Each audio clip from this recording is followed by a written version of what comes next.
বলে ইমাম আহমদ রাজার জায়ে পয়দাইশ, ইমাম আহমদ রাজার জন্মস্থান হলো বারেলি শরীফ।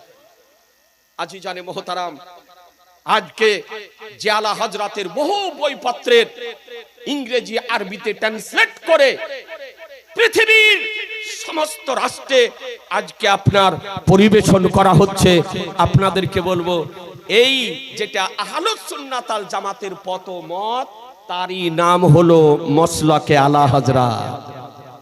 জি, আপনাদেরকে অনুরোধ করব সকলে ঐক্যবদ্ধভাবে জীবন যাপন করুন।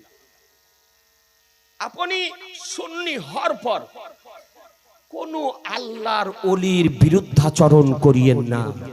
যদি ওলি যদি হয়, ওলি হওয়ার জন্য 4টি শর্ত। কয়টি শর্ত বললাম? 4টি শর্ত। আমার সরকারে আলা হযরত বলেন ওলি হওয়ার জন্য 4টি শর্ত। একটি শর্ত হলো সুন্নি সহি আকীদার মুসলমান হওয়া। সুন্নি সহি আকীদার মুসলমান হওয়া, তার আকীদার মধ্যে কোনো যেন ভেজাল না থাকে, পিওর আকীদা যেন হয়, নির্ভেজাল যেন আকীদা হয়। দ্বিতীয়, সে যেন আলিম হয়।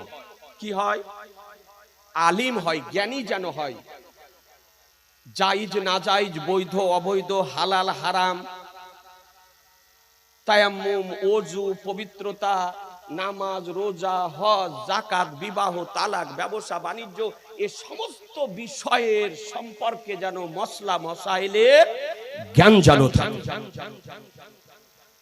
তৃতীয়, তার সিলসিলাটা যেন রাসূলুল্লাহ পর্যন্ত ধারাবাহিক ভাবে যেন থাকে, মাঝখানে যেন কাটা না থাকে, কোনো বদমজহাব যেন না থাকে, বদাকিদার লোক যেন না থাকে। ক্রমান্বয়ে ধারাবাহিক ভাবে আপনার পীর থেকে নিয়ে রাসূলুল্লাহ পর্যন্ত সাজারাটা যেন ঠিক থাকে। কটা হলো? জোরে বলেন না। 3টে। চতুর্থ নাম্বার, ফাসেকে মৌলিন যেন না হয়। ফাসেকে মৌলিন মানে শরীয়তের সুন্নাতের বিপরীত যেন কোনো কাজ না করে। পীর যিনি হবেন তার প্রত্যেকটি কর্ম হবে সুন্নাত মোতাবেক, শরীয়ত মোতাবেক। তার একটিও কর্ম সুন্নাত বিরোধী হবে না, শরীয়ত বিরোধী হবে না। তার প্রত্যেকটি কর্ম হবে শরীয়ত ও সুন্নাত মোতাবেক। এই 4টি শর্ত যদি থাকে তবে সে হবে পীর। তাকে পীর বলা যায়, তার নিকটে মুরিদ হওয়া যায়। অনুরোধ করব যে আপনি এক তরিকার মুরিদ হয়ে আরেক তরিকার কোন পীরের বিরুদ্ধাচরণ করিয়েন না, বিপক্ষে বলিয়েন না, বিরূপ মন্তব্য করিয়েন না, সমালোচনা করিয়েন না। এতে কি হবে? আপনার নিজের ক্ষতি হবে। তার কিছু হবে না, কিন্তু আপনার নিজের ক্ষতি হবে। আল্লাহ তাআলা বলেছেন, মান আদালি ওয়ালিয়ান ফাকাদ আযানতু বিল হারব। যে ব্যক্তি আমার ওলির বিরুদ্ধাচরণ করলো, আমি আল্লাহ তার সঙ্গে যুদ্ধের চ্যালেঞ্জ ঘোষণা করছি। অর্থাৎ যে কোনো আল্লাহর ওলির যদি বিরুদ্ধাচরণ করেন, তা আপনার নিজের অধঃপতন নিজে ডেকে নিয়ে আসা। এই জন্য অনুরোধ করব যে কোনো ওলি আউলিয়ার বিরুদ্ধাচরণ করবেন না। যে যে সিলসিলার সঙ্গে জড়িত, সিলসিলার সঙ্গে জড়িত থাকুন। আর 5 ওয়াক্ত পাবন্দি সহকারে নামাজ আদায় করুন। নামাজ ছাড়া মাফ নাই। সর্বপ্রথম মাহশারের দিন আপনাকে জিজ্ঞাসা করা হবে নামাজের কথা। আপনি কাদেরিয়া তরিকার মুরিদ হন, চিশতিয়া তরিকার মুরিদ হন, সোহরবর্দিয়া তরিকার মুরিদ হন, আর আপনি নকশবন্দিয়া তরিকার মুরিদ হন, মুরিদ হন আর না হন, আপনাকে সর্বপ্রথম মাহশারের দিনে জিজ্ঞাসা করা হবে নামাজ সম্পর্কে। মুসলমান সুতরাং অনুরোধ করে বলি, মা আপনাদেরকে বলি, আপনারা তরিকাতপন্থী মানুষ, পীর ওলি আউলিয়াদেরকে মান্যকারী মানুষ, এমন কাজ করিয়েন না আপনার জন্য যেন আপনার পীরের দুর্নাম না হয়। না কি বলছেন? আপনার জন্য আপনার পীরের দুর্নাম যেন না হয়। আপনি কোন পীরের কাছে মুরিদ, আপনি নামাজ যদি না পড়েন তো ওই স্ট্যান্ডে যদি সমালোচনা করে বলে দেখো অমুক পীরের মুরিদ অথচ নামাজ পড়ে না, আপনার বাপের নাম নেওয়ার আগে আপনার পীরের নাম নিবেন। এই নাই না, নাই না। তো অনুরোধ করবো আপনি এমন কাজ করিয়েন না আপনার জন্য আপনার পীরের যেন দুর্নাম না হয়। 5 ওয়াক্ত পাবন্দি সহকারে নামাজ আদায় করুন, জামাত সহকারে নামাজ আদায় করুন, একাকী নয় ব্রাদার। 5 ওয়াক্তের নামাজ পড়া ফরজে আইন, নামাজ আপনাকে পড়তে হবে। আলা হযরতের ওরস থেকে মেসেজ নেন, যারা ওরস করেছেন তাদেরকেও বলছি, আর যারা ওরসে এসেছেন তাদেরকেও বলছি, আর যারা ওরসে সাহায্য করেছেন তাদেরকেও বলছি। ওরস করা মুস্তাহাব, ওরস না করলে পাপ হবে না, গুনাহ হবে না। মাহশারের দিন জিজ্ঞাসা করা হবে না যে তুমি খাজা গরিবের নামাজের ওরস করেছিলে কি করো নাই, আলা হযরতের ওরস করেছিলে কি করে নাই। তোমাকে জিজ্ঞাসা করা হবে না ইমামে রব্বানির ওরস করেছো না করো নাই, এ জিজ্ঞাসা করা হবে না। কিন্তু মাহশারের দিন তোমাকে আমাকে জিজ্ঞাসা করা হবে যে তুমি নামাজ পড়েছো কিনা। সুতরাং 5 ওয়াক্ত পাবন্দি সহকারে জামাতে সম্ভব হলে, কোন শারীরিক কারণ না থাকলে আপনি জামাত সহকারে নামাজ আদায় করবেন। বলুন ইনশাআল্লাহ, জোরে বলুন ইনশাআল্লাহ। আপনাদের আমাদের জন্য 5 ওয়াক্তের নামাজ পড়া ফরজ। আর নবীর জন্য কয় ওয়াক্তের নামাজ পড়া ফরজ ছিল জানেন? জি 6 ওয়াক্ত। আমাদের জন্য 5 ওয়াক্তের নামাজ পড়া ফরজ, আর নবীর জন্য ছিল 6 ওয়াক্তের নামাজ পড়া ফরজ। তাহাজ্জুদের নামাজও নবীর উপরে ফরজ ছিল। আজও সৌদি আরবে তাহাজ্জুদের সময় আযান হয়, আমাদের জন্য মুস্তাহাব সুন্নাত তাহাজ্জুদের নামাজ। কথা বুঝতে পারছেন? বড় পীর কাকে বলা হয় বলেন, কথা বলেন। বড় পীর হিসাবে আমরা কাকে চিনি? একটু অসুবিধা হচ্ছে বলতে নাকি? বড় পীর বলতে আমরা জানি আব্দুল কাদের জিলানী রাদিয়াল্লাহু তাআলা আনহু, ঠিক না বেঠিক? এই তিনি নামাজ পড়তেন না পড়তেন না? পড়তেন। খাজা গরিবে নওয়াজ মায়ের পেটের ওলি, মায়ের পেটে আল্লাহ আল্লাহ করতেন। সুবহানাল্লাহ বলবেন না? জোরে বলেন না? আমার খাজা গরিবে নওয়াজ মায়ের পেটে ছিলেন, তো মায়ের পেট থেকে আল্লাহ আল্লাহ আল্লাহ আল্লাহ আল্লাহ আল্লাহ আল্লাহ করতেন। মা আতঙ্কিত হয়ে পড়লেন, অদৃশ্য থেকে আওয়াজ ভেসে আসছে, এ মাহে নূর, আজকে আতঙ্কিত হও না, তোমার পেটে যে বাচ্চা অবস্থান করতেছে সেই আমাকে স্মরণ করতেছে। জি, সে খাজা গরিবে নওয়াজ নামাজ পড়তেন না পড়তেন না? নিজামউদ্দিন আউলিয়া নামাজ পড়তেন না পড়তেন না? হুজুর আখিয়ে পাক আইনায়ে হিন্দ হুজুর সিরাজউদ্দিন রাহমাতুল্লাহ আলাইহি নামাজ পড়তেন না পড়তেন না? আলাউল হক পান্ডবী রাহমাতুল্লাহ আলাইহি নামাজ পড়তেন না পড়তেন না? পড়তেন।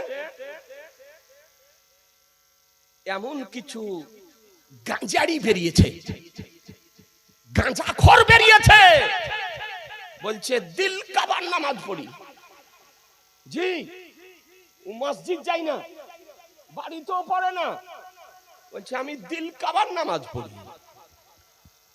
আচ্ছা, দিল কাবার নামাজ যদি পড়া হতো তাহলে আমার গাউসে পাক পড়তেন না? একটু বুঝার চেষ্টা করেন। গাউসে পাক এত বড় পীর, যিনি গাউস রাজা ধীরাজ, তিনি পড়তেন না? পড়তেন। খাজা গরিবে নামাজ পড়তেন না? পড়তেন। নিজামউদ্দিন আউলিয়া পড়তেন না? পড়তেন। আমারা সরকারে আলা হযরত পড়তেন না? পড়তেন। আলাউল হক পান্ডবী রাহমাতুল্লাহ আলাইহি আখিয়ে পাক পড়তেন না? সবাই 5 ওয়াক্তের নামাজ পড়েছেন, রাতকে রাত নামাজ পড়েছেন। আর এই গাঁজাখোর বলতেছে যে আমি দিল কাবার নামাজ পড়ি। এই 1 নম্বরের ঝুটা,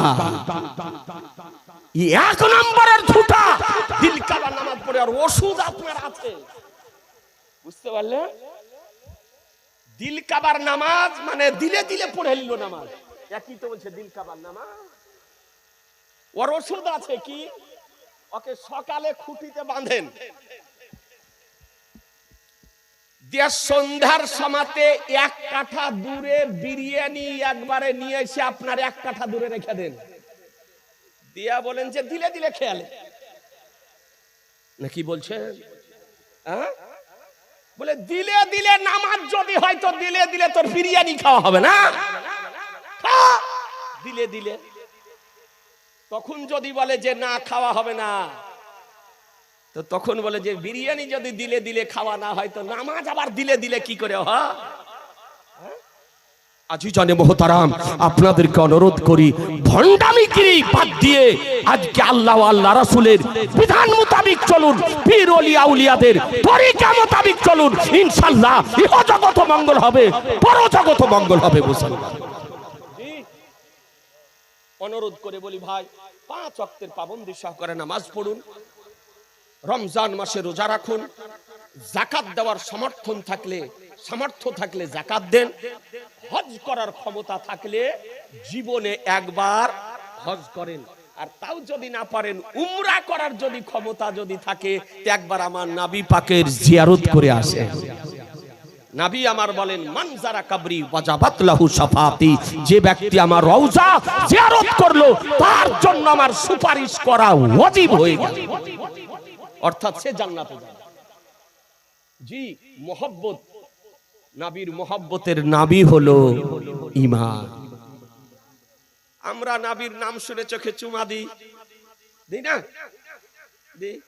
এরকম কিছু বেরিয়েছে, ও চুমা দিচ্ছে না গো, ও বেটাকে চুমা দেয়, বিটিকে চুমা দেয়, আর কাউকে দেয়, নাম বলবো না। জি, তখন আপনার কোথায় থেকে কোথায় চুমা দেয় তার জন্য মশলা জিজ্ঞাসা করার দরকার হয় না। আর আমার নবীর নাম শুনে চোখে চুমা দেওয়ার জন্য মশলা জিজ্ঞাসা করা হচ্ছে। আজিজানে মোহতারাম, আপনাদেরকে বলি এই নবীর নাম শুনে চোখে চুমা দেওয়া সাইয়্যিদনা আবু বকর সিদ্দিক রাদিয়াল্লাহু তাআলা আনহুর সুন্নাত। যে নবীর নাম শুনে আজানে আবু বকর সিদ্দিক রাদিয়াল্লাহু তাআলা আনহু চোখে চুমা দিয়েছিলেন। মাকাসিদুল হাসানা কিতাবের মধ্যে চোখে চুমা দেওয়ার রিওয়ায়াত বর্ণিত হয়েছে। আজকে বেরাদার মুসনাদুল ফেরদাউসের মধ্যে বর্ণিত হয়েছে, ফাতওয়ায়ে সুফিয়ার মধ্যে বর্ণিত হয়েছে, কাহাস্তানির মধ্যে বর্ণিত হয়েছে। এই রকম করে 6খানা কিতাবের মধ্যে চোখে চুমা দেওয়ার রিওয়ায়াত বর্ণিত হয়েছে। মুসলমান, এর উপকারিতা উঠিয়ে দেখুন। তাফসিরে জালালাইন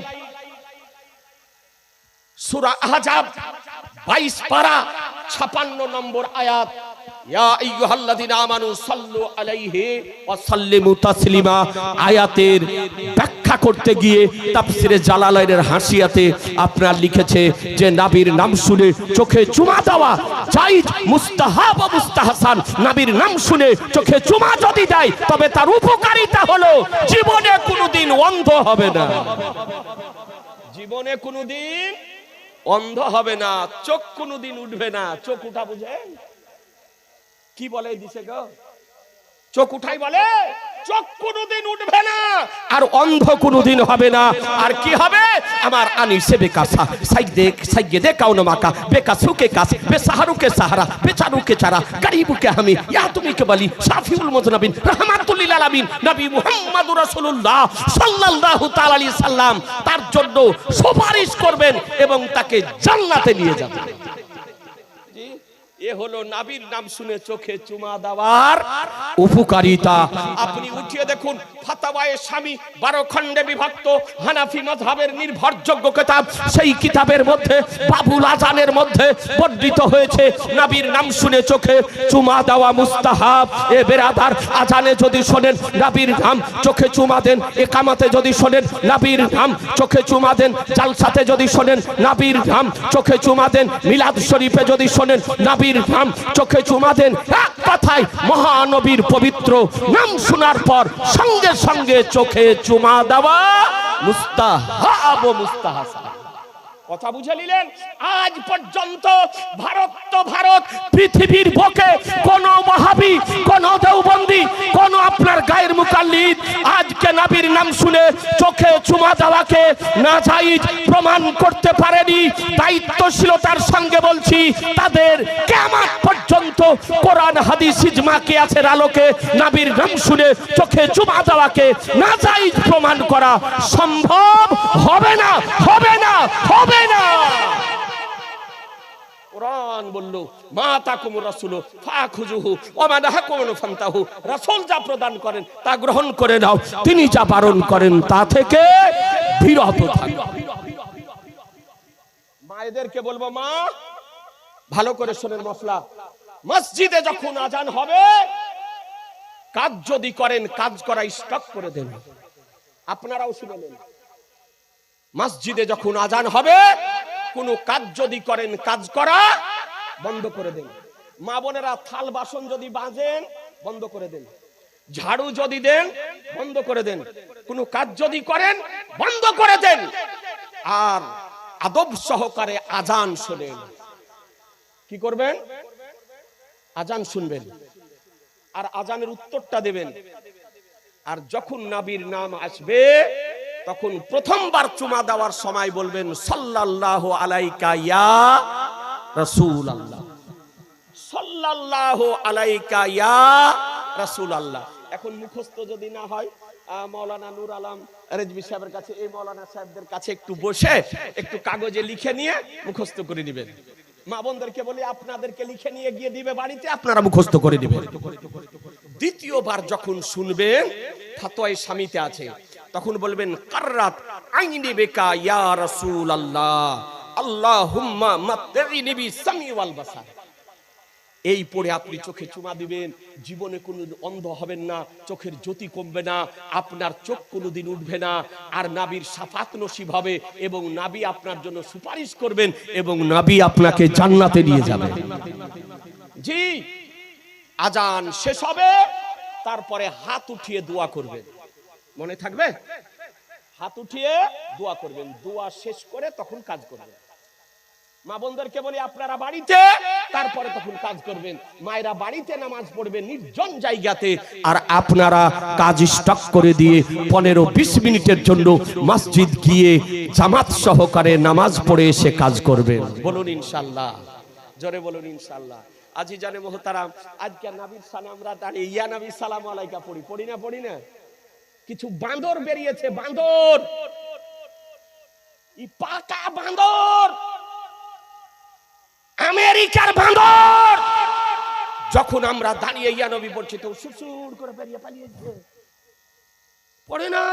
ওর বাপ পড়তো, ওর দাদু পড়তো, ও পড়তো। এই কোন আপনার মুসলমানি হওয়া কি মুসলমানি না হওয়া বক্তার বক্তব্য শুনে হঠাৎ করে বন্ধ করে যাবে। এই ইউটিউবে কিছু মুসলমানি হওয়া বক্তা আছে আর কিছু মুসলমানি না হওয়া বক্তা আছে, বুঝতে পারছেন? এমন এমন আনাড়ি বক্তা আছে, বুঝেছেন? ওর নাম নিতে ঘৃণা করে। আমাদের পশ্চিমবঙ্গ বেরিয়েছে, নাম নিতে আপনার চাই না।